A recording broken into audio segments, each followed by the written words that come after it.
Hai guys, gimana nih kabarnya? Semoga kita semua selalu dalam keadaan yang oke dan tetap semangat.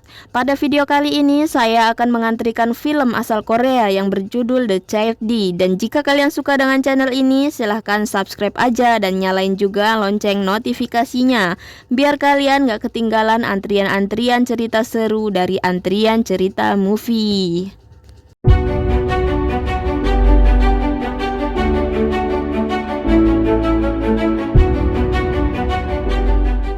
Film ini dimulai dengan diperlihatkan sekelompok pria yang sedang menyandera seseorang.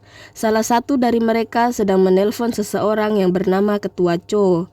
Ketua Cho akan datang ke tempat itu untuk menghargai seseorang yang mereka sandra.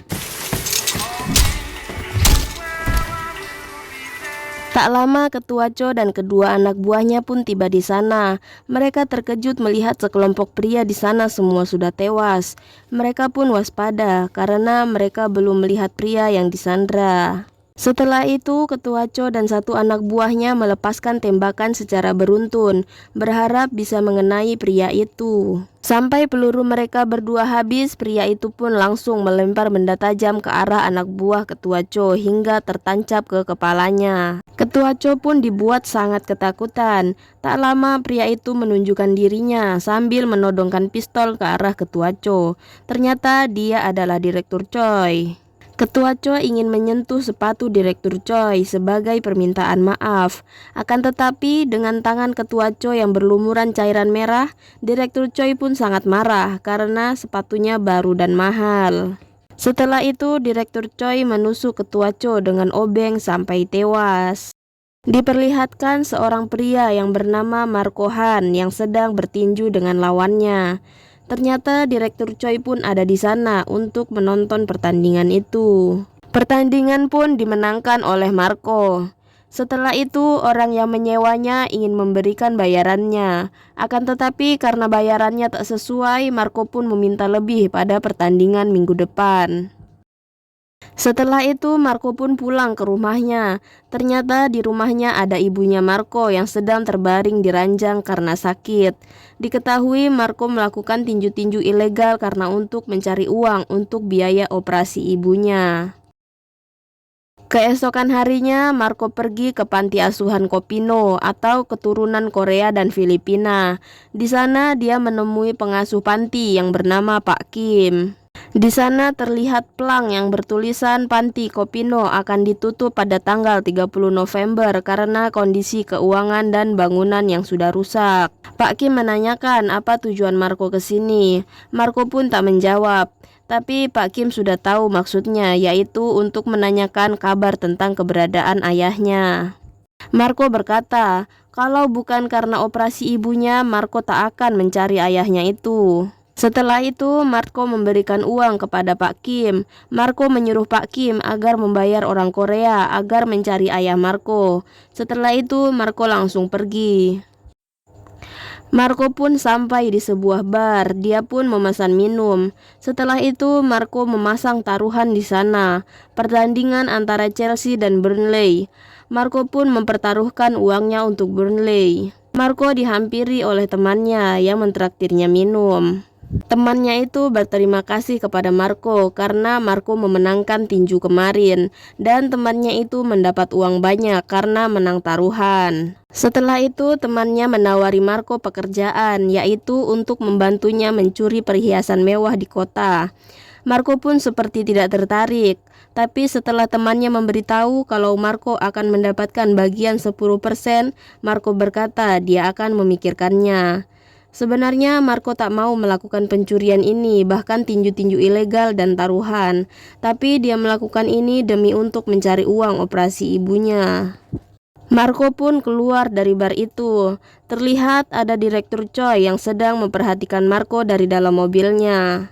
Di malam harinya, Marco mendapatkan hasil taruhannya. Yang menang adalah Chelsea. Artinya Marco sudah kalah taruhan. Akhirnya Marco memutuskan untuk ikut dalam misi pencurian temannya. Marco pun ditugaskan untuk mematikan listrik dan mengalihkan perhatian. Selain itu, semua adalah tugas temannya. Tapi sayangnya ketika Marco sedang berusaha membuka pintu, dia diserang oleh sekelompok pria. Marco pun sempat melakukan serangan balik, akan tetapi jumlah mereka terlalu banyak. Akhirnya Marco memutuskan untuk kabur. Pada saat melarikan diri, Marco pun tertabrak oleh mobil yang dikendarai oleh seorang wanita cantik, yang ternyata wanita itu juga orang Korea. Wanita itu pun membawa Marco ke rumah sakit untuk diperiksa. Keesokan paginya, sepertinya Marco lapar. Dia ingin memakan buah yang berada di meja. Saat Marco mau mengambil buah itu, terdengar ketukan pintu dari luar. Marco pun mengurungkan niatnya untuk memakan buah itu. Ternyata yang datang adalah wanita yang menabraknya semalam. Dia memberitahukan hasil pemeriksaan Marco yang ternyata semua baik-baik saja. Wanita itu juga memberikan uang permintaan maaf kepada Marco. Setelah mengambil uang itu, Marco pun langsung pergi. Saat masih berada di depan rumah sakit, Marco mendapat telepon dari Pak Kim. Marco pun langsung OTW ke panti. Pak Kim mengembalikan uang yang kemarin Marco berikan untuk membayar orang Korea untuk mencari ayahnya. Pak Kim memberitahu bahwa sudah ada kabar dari ayah Marco yang berada di Korea, dan mereka pun akan segera datang. Lagi-lagi ada Direktur Choi di sana. Saat Marco di rumahnya, datanglah orang-orang suruhan ayah Marco. Ternyata ayah Marco tak bisa datang karena sedang sakit. Orang-orang itu datang untuk menjemput Marco untuk membawanya bertemu ayahnya di Korea. Bahkan mereka sudah menyiapkan seorang wanita untuk menggantikan Marco merawat ibunya. Mereka juga sudah mengurus visa dan paspor untuk Marco. Jadi Marco tinggal berangkat, tak usah mengurus ini itu lagi.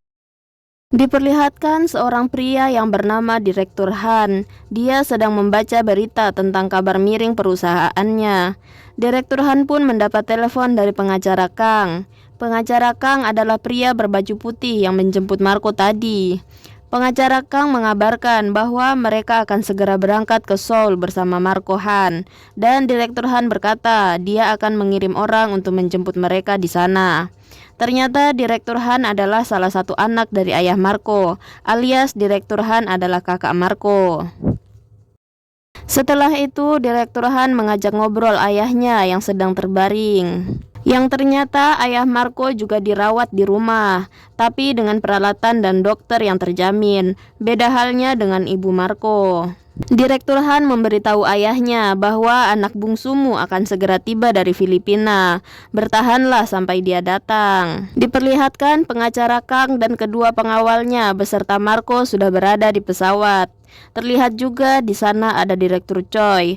Apakah Direktur Choi sedang mengikuti Marco ataukah memang cuma kebetulan saja? Pengacara Kang pun sudah tertidur, tapi Marco masih asik menonton. Saat sedang serius menonton, Marco didatangi oleh Direktur Choi. Dia pun bercerita banyak hal, dan seperti Direktur Choi mengetahui banyak hal tentang Marco, dan mengetahui tujuan Marco pergi ke Korea, padahal mereka tak saling mengenal. Marco pun bertanya, "Siapa engkau?" Direktur Choi memperkenalkan dirinya sebagai teman. Tak lama Direktur Choi ditegur oleh pramugari agar kembali ke tempat duduk masing-masing. Sebelum kembali ke kursinya, Direktur Choi bertanya kepada Marco, apakah Marco ingin tahu tujuannya ke Korea? Lalu Direktur Choi membisikkan sesuatu ke telinga Marco yang membuat Marco terkejut. Singkat cerita, mereka pun sudah mendarat di Korea, dan terlihat juga ada dua orang wanita di sana. Salah satu dari wanita itu sedang ditelepon oleh pengacara Kang. Pengacara Kang bertanya, apakah misimu sudah selesai? Kenapa kau cepat sekali kembali? Wanita itu menjawab bahwa semuanya sudah beres.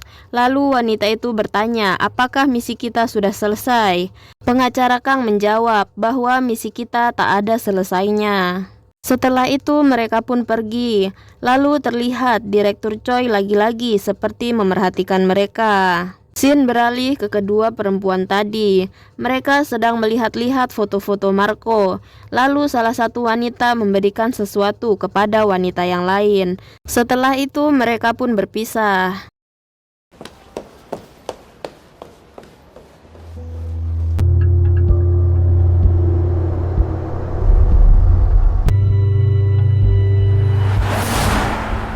Direktur Han bersama pengawalnya sedang menunggu seseorang. Akhirnya yang mereka tunggu pun tiba. Ternyata yang mereka tunggu adalah para pengkhianat perusahaan. Salah satunya adalah ketua redaksi yang selalu membuat kabar miring dan mencari tahu kebusukan perusahaan. Setelah itu, Direktur Han menunjukkan foto mereka ketika bersama dengan wanita-wanita penghibur. Mereka pun tak bisa mengelak lagi. Direktur Han pun menghabisi mereka satu persatu. Setelah itu, mereka pergi meninggalkan tempat itu. Marco pun masih dalam perjalanan untuk bertemu dengan ayahnya. Tapi tiba-tiba saja ada mobil lain yang seperti mengikuti mereka. Ternyata itu adalah Direktur Choi. Direktur Choi mengisyaratkan kepada Marco untuk memakai sabuk pengamannya. Setelah itu, tanpa disangka Direktur Choi menembak supir dan pengacara Kang sampai mobil mereka terperosok ke dalam hutan. Lalu Direktur Choi pun menembak mati dua pengawal yang tersisa. Diperlihatkan Direktur Han sedang menerima telepon dari nomor yang tidak dikenal. Setelah itu, Direktur Han memerintahkan seluruh anak buahnya untuk bersiap. Diperlihatkan Marco seperti bermimpi di dalam hutan. Setelah itu seperti ada yang memanggilnya. Lalu Marco pun tersadar dari pingsannya. Marco pun mulai berjalan keluar dan melihat yang lainnya sudah tewas. Lalu Direktur Choi pun menyapa Marco. Marco pun terkejut melihat Direktur Choi di sana sambil memegang senjata. Direktur Choi mengatakan bahwa Marco dijemput ke sini hanya untuk mati. Setelah itu Marco pun berlari kabur ke dalam hutan. Tapi sayangnya dia pun kembali bertemu jalan raya dan Direktur Choi pun sudah mengikutinya dari belakang menggunakan mobil. Marco pun berlari sampai ke sebuah jembatan. Terlihat Marco pun sudah tak sanggup untuk berlari lagi. Marco pun memutuskan untuk melompat dari atas jembatan itu dan hampir saja dia tertabrak oleh truk. Tanpa diduga, Direktur Choi pun ikut melompat dan lanjut mengejar Marco sampai ke ujung terowongan. Untungnya hujan pun turun dan Direktur Choi sementara berhenti mengejar Marco. Setelah itu terlihat Direktur Choi yang sedang batuk-batuk. 괜찮네.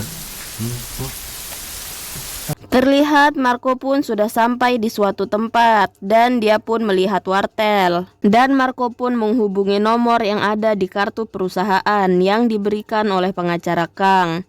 Ternyata yang mengangkat adalah wanita yang memerhatikan Marco sebelumnya di bandara. Lalu wanita itu pun langsung putar balik untuk menjemput Marco. Tapi sayangnya sebelum wanita itu sampai, dari kejauhan Marco sudah melihat mobil Direktur Choi. Akhirnya Marco pun kembali berlari. Direktur Choi pun mengejar sampai lorong-lorong pemukiman sampai mobilnya tersangkut di lorong. Tak kehabisan akal, Direktur Choi pun keluar lewat atas dan lanjut mengejar Marco. Aksi kejar-kejaran ini terlihat sangat epik kalau ditonton secara langsung. Apalagi terlihat Marco seperti sudah tak sanggup lagi untuk berlari. Saat ditodong pistol, Marco pun berhasil mengecoh Direktur Choi dan Marco berhasil memukul Direktur Choi sampai terjatuh. Lalu Marco pun melanjutkan pelariannya. Dan akhirnya Marco berhasil kabur bersama wanita yang menjemputnya. Direktur Choi pun mengambil mobilnya yang tersangkut dan lanjut mengejar mereka. Di dalam mobil, Marco diberitahu kalau wanita itu adalah wanita yang sama dengan wanita yang menabraknya sewaktu masih di Filipina. Marco pun lumayan terkejut mengetahui hal itu. Marco pun bertanya apa yang sebenarnya terjadi. Wanita itu menjawab, "Kau akan mengetahui semuanya sebelum kau mati." Di tengah perjalanan, mereka berpapasan dengan Direktur Han yang memang bertujuan untuk mencari Marco. Direktur Han sangat kaget melihat Marco bersama wanita itu. Direktur Han pun menyuruh supirnya untuk putar balik dan mengejar mobil wanita itu. Wanita itu pun mendapat telepon dari Direktur Han. Dia mengancam kalau wanita itu tak memberikan Marco padanya, Direktur Han akan membunuhnya. Lalu wanita itu menjawab, "Bunuhlah aku jika kau bisa." Lalu aksi kejar-kejaran mobil pun terjadi. Patut diakui kemampuan menyetir wanita itu sangatlah mahir. Setelah itu Direktur Choi pun sampai di sana dan ikut mengejar mobil wanita itu. Direktur Han pun bingung siapa yang ada di mobil Benz itu yang ikut mengejar mobil wanita itu. Tanpa mereka semua sadari, mobil wanita itu belok ke dalam hutan. Di dalam hutan, wanita itu memberitahu Marco, "Ayahmu ketua Han sedang sekarat. Dia mengidap penyakit jantung. Kau tahu, ayahmu itu dewan direksi seorang konglomerat terbesar di Seoul, konsorsium Hogyong. Punya banyak universitas di Seoul dan kota-kota lainnya, dan punya banyak rumah sakit besar. Yang jelas ayahmu sangatlah berpengaruh." Lalu wanita itu menjelaskan, "Lagi pula kalau bukan karena hal ini ayahmu tak akan mencarimu. Jika ayahmu mati sekarang, maka adik tirinya yang akan mengambil konsorsium itu." Saat ketua Han tak sadarkan diri, istrinya yang sekarang yaitu Nyonya Chong memateraikan surat bunuh diri tersebut. Dan dia mencatat pesan terakhirnya, "Makanya bagaimanapun caranya kakakmu harus menyelamatkan ayahmu. Makanya kau sangat dibutuhkan." Lalu wanita itu bertanya, "Apakah kau sudah mengerti?" Marco bertanya, "Apa maksudnya?" Wanita itu berkata, "Ayah dan kakakmu saat ini butuh jantung." "Ya, jantungmu." Mendengar pernyataan itu, Marco pun sangat sedih. Lalu tiba-tiba wanita itu menodongkan pistol ke kepala Marco. Lalu wanita itu menjelaskan lagi bahwa dia dibayar oleh pihak lain, yaitu pihak istri Direktur Han. Namun sebelum wanita itu melepaskan tembakannya, untung saja berhasil dibatalkan oleh kedatangan Direktur Choi. Marco pun berhasil kabur ke dalam hutan, dan Direktur Choi pun baku tembak dengan wanita itu. Akhirnya Direktur Choi berhasil menghabisi wanita itu.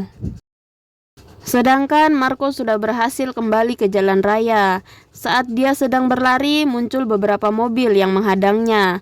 Ternyata itu adalah rombongan dari Direktur Han. Di sana Direktur Han memperkenalkan dirinya sebagai kakaknya Marco. Direktur Han mengatakan, "Aku senang sekali bertemu denganmu, adikku." Setelah itu Marco pun dibawa oleh rombongan Direktur Han. Sesampainya di sana, Marco pun dibawa masuk ke dalam rumah keluarga Han. Marco pun cukup ketakutan karena Marco sudah mengetahui tujuan mereka mencarinya. Setelah itu, Marco pun diajak untuk bertemu dengan ayahnya. 원래 신경 쓰지 말고. Kemudian diperlihatkan anak perempuan keluarga Han sedang menyiapkan senjatanya. Terlihat Pak Kim yang sedang berusaha menghubungi Direktur Choi, namun tak ada jawaban. Pak Kim sangat khawatir dengan keadaan Marco, karena panggilan telepon terakhir Marco berakhir begitu saja. Ternyata ibu Marco sudah berada di rumah sakit bersama Pak Kim. Setelah itu Marco pun sudah berada di ruangan di mana ayahnya dirawat.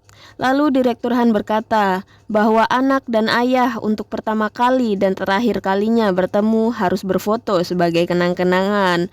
Marco pun merasa aneh mendengar hal itu. Ketika akan kabur, Marco pun sudah tak berdaya karena begitu banyaknya penjaga. Ditambah lagi Direktur Han menginjak kaki Marco yang tertembak. Setelah itu Marco langsung disuntik bius. Setelah tak sadarkan diri, para medis pun memulai aksi mereka. Tak lupa Direktur Han mengawasi dari CCTV. Tapi setelah itu Direktur Han memutuskan untuk mandi. Saat para dokter sedang bekerja, tiba-tiba saja Marco terbangun. Sama seperti sebelumnya, Marco seperti bermimpi ada yang memanggilnya. Para dokter pun menjadi panik karena biusnya tak mempan. Saat mereka akan menambahkan dosis biusnya, tiba-tiba saja 야, 일어나. 정신 들어? ternyata Direktur Choi sudah menyamar menjadi salah satu petugas medis. Marco pun dipaksa untuk bangun. Para penjaga pun tak tinggal diam, mereka pun saling tembak-menembak. Direktur Han yang baru selesai mandi mendapati hal seperti itu, dia pun langsung tertawa lelah. Di sisi lain, Marco yang sudah tersadar pun mendatangi ayahnya yang sekarat di sampingnya. Marco berkata, "Ayah mana yang tega mengambil jantung anaknya demi menyelamatkan dirinya sendiri?" Marco pun tampak kecewa. Di lain sisi, Direktur Han sedang menuju ke tempat Marco berada. Direktur Han memerintahkan anak buahnya agar tak membunuh Marco. Di situ Direktur Han baru mengetahui bahwa yang tempo hari menelponnya meminta uang tebusan 10 juta dolar adalah Direktur Choi. Setelah itu Direktur Choi dan Marco keluar dari ruangan itu, tapi dengan pistol yang ditodongkan ke kepala Marco sebagai ancaman agar Direktur Han tak berani macam-macam, karena Direktur Han tak ingin Marco mati. Lalu mereka bernegosiasi karena Direktur Han keberatan kalau harus mengeluarkan 10 juta dolar. Direktur Han menawarinya 5 juta dolar, tapi Direktur Choi berkata 5 juta dolar hanya untuk satu jantungnya saja, alias Direktur Choi tak menyetujui hal itu. Saat sedang bernegosiasi, tiba-tiba saja anak perempuan keluarga Han menembak, untung saja tak mengenai Marco. Karena hal itu, baku tembak antar mereka pun terjadi. Tapi Direktur Han melarang menembak karena di dalam ada ayahnya dan takut juga jika mengenai Marco karena jantung Marco sangat berharga. Karena baku tembak tadi, paha Direktur Choi pun tertembak. Setelah itu ada yang melaporkan kepada Direktur Han bahwa ayahnya telah mati tertembak. Direktur Han pun sangat marah dan langsung masuk ke ruangan itu. Sesampainya di dalam, Direktur Choi mengatakan bahwa ayahnya belum meninggal dan Direktur Choi meminta segera mentransfernya 10 juta dolar. Lalu Direktur Choi menyuruh Marco untuk memperlihatkan nomor rekening yang akan ditransfer. Direktur Choi juga berkata lebih baik segeralah sebelum ayahmu kenapa-napa. Setelah itu Direktur Han mentransfernya 10 juta dolar. Lalu Direktur Choi pun memberikan Marco kepada mereka dan dia pun berpamitan untuk pergi. Namun tanpa disangka Direktur Han dan anak buahnya menodongkan pistol mereka ke arah Direktur Choi.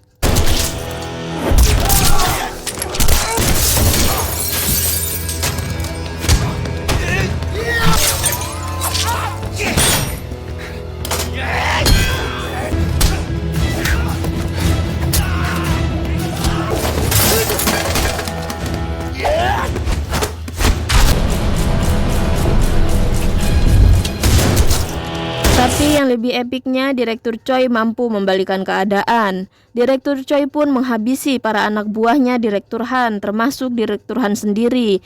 Dia pun mendapat luka yang sangat banyak, sampai dia pun tewas.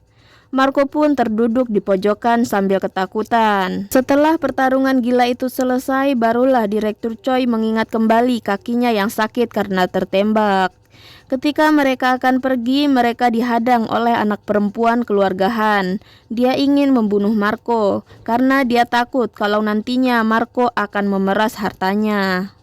Lalu di sini Direktur Choi menjelaskan kalau Marco tak ada hubungannya dengan keluarga Han. Ini semua sudah disettingnya, termasuk dia bekerja sama dengan wanita yang menyelamatkannya tadi dan juga Pak Kim. Direktur Choi mengiming-imingi Pak Kim tentang keselamatan pantinya dan juga keselamatan ibu Marco. Akhirnya Pak Kim pun setuju.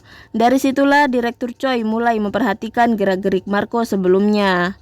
Marco yang mendengar kenyataan itu dia pun sangat marah karena beberapa hari ini dia hampir kehilangan nyawanya. Di sini juga diketahui bahwa Direktur Choi juga kopino. Lalu Direktur Choi pun batuk-batuk sampai mengeluarkan darah. Di sini Marco tahu kalau Direktur Choi sedang sakit. Setelah itu mereka pun pergi. Direktur Choi pun menyuruh Marco untuk menyetir karena kakinya sedang sakit. 운전 누가 하세요? Di akhir cerita diperlihatkan panti asuhan Kopino sudah diperbaiki dan tampak wajah gembira Pak Kim. Dan ibu Marco pun sudah selesai dioperasi. Direktur Choi dan Marco pun berjalan-jalan di taman. Mereka bercerita banyak. Dan Direktur Choi memberi pesan kepada Marco agar tak bertinju ilegal lagi dan tak berjudi lagi. Karena sekarang Marco sudah punya banyak uang. Terakhir kita diperlihatkan Direktur Choi yang sedang berkonsultasi dengan dokternya. Dia mengatakan dia sekarang sudah bisa push up 100 kali dengan mudah. Dan orang-orang bilang Direktur Choi makin ganteng dan bugar. Lalu dokter itu mengatakan bahwa memang Direktur Choi sudah sembuh.